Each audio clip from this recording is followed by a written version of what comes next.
हज़रत अली रज़ियल्लाहु अन्हु फरमाया अगर माण्हुनि खे इहो मालूम हुजे त क़ुरान शरीफ़ में कहिड़ी सूरत आहे जो शख़्स उहा सूरत पढ़ंदो त उन शख़्स जी ज़िंदगीअ मां ग़रीबत ख़तमु थी वेंदी ऐं उन जे माल दौलत में एॾी त अल्लाह ताला बरकत विझंदो। अगरि उन जूं ईंदियूं 5 नस्लूं घर वेही खाइनि पोइ बि उन जे माल दौलत कोन खुटंदो। हज़रत अली रज़ियल्लाहु अन्हु फरमाया त मूं हज़ूर अकरम मोहम्मद मुस्तफ़ा सल्लल्लाहु अलैहि वसल्लम खे फरमाईंदे ॿुधो त जंहिं घर में सूरत वाक़िया पढ़ी थी वञे उन घर मां ग़ुरबत ख़तमु थी वञे, उन जे माल दौलत में एॾी अल्लाह ताला बरकत थो विझे।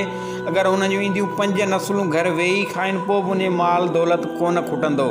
दोस्तों अॼुकल्ह हर इंसान खे पैसे जी ज़रूरत आहे, छो त अॼुकल्ह जी महांगाई खे माण्हू नथो रसी सघे। उन जे घर में जेके ख़र्च घर जा आहिनि उहे नथा पूरा करे सघनि, माण्हू व्याज वञी खणनि था।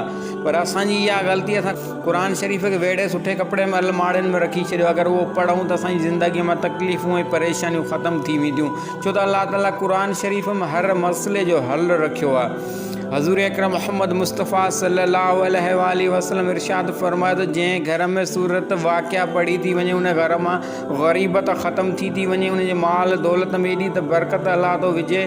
अगरि उन ईंदियूं 5 या 6 नस्लूं घर वेही खाइनि पोइ बि उन जे माल दौलत कोन खुटंदो। पर असां अॼुकल्ह क़ुरान शरीफ़ खे कपिड़नि वेड़े अलमारियुनि में रखी छॾियो आहे, सिर्फ़ु चुमी वापसि रखी छॾंदा आहियूं, पढ़ंदा कोन आहियूं। तंहिंजे करे असांजी ज़िंदगीअ में तकलीफ़ूं परेशानियूं ऐं मुसीबतूं अची वञनि नसीब। अगरि असीं क़ुरान शरीफ़ पढ़ूं त असांखे कॾहिं बि अल्लाह ताला खां सवाइ ॿियो कंहिंजो मोहताज कोन थियणो पवे। तंहिंजे करे क़ुरान शरीफ़ पढ़ंदा कयो, सूरह वाक़िया पंहिंजे घर में पढ़ो, तव्हांजे घर मां ग़ुरबत ऐं परेशानियूं ख़तमु थी वञनि। हिन वीडियो खे सवाब जी नियत सां पंहिंजे दोस्तनि पंहिंजे भाइरनि में शेयर ज़रूरु कजो।